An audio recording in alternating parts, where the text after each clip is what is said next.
একটা সময় coach Peter বাটলারের বিরুদ্ধে বিদ্রোহে নেমেছিলেন জাতীয় নারী দলের ফুটবলাররা, কিন্তু ব্রিটিশ কোচের উপরই আস্থা রাখে বাফুফে।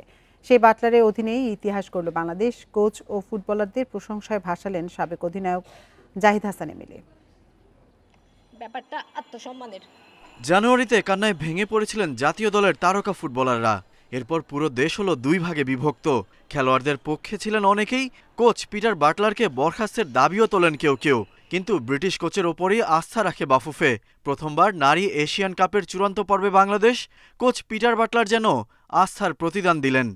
কোচ পিটার বাটলারের সাথে দলটার কিন্তু একটা সম্পর্ক টানাপোড়ান ছিল, বাট সেইগুলি ওভারকাম করে আমার কাছে মনে হয়েছে যে মেয়েরা যে কাজটা করে দেখিয়েছে মিয়ানমারের মাটিতে, আমি বলবো যে অসাধারণ অসাধারণ অসাধারণ।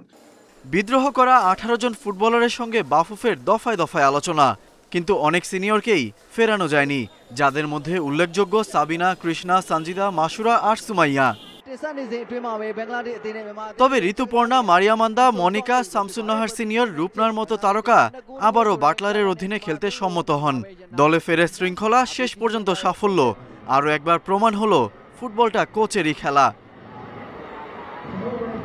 বাংলাদেশের ফুটবল ইতিহাসে এখন পর্যন্ত একবারই এশিয়ান কাপের মূল পর্বে খেলার কীর্তি আছে। 1980 সালে সেই অর্জনটা পুরুষ জাতীয় দলের। এবার নারী দলও দেখিয়ে দিল স্বপ্ন শুধু দেখা নয়, পূরণও করা যায়।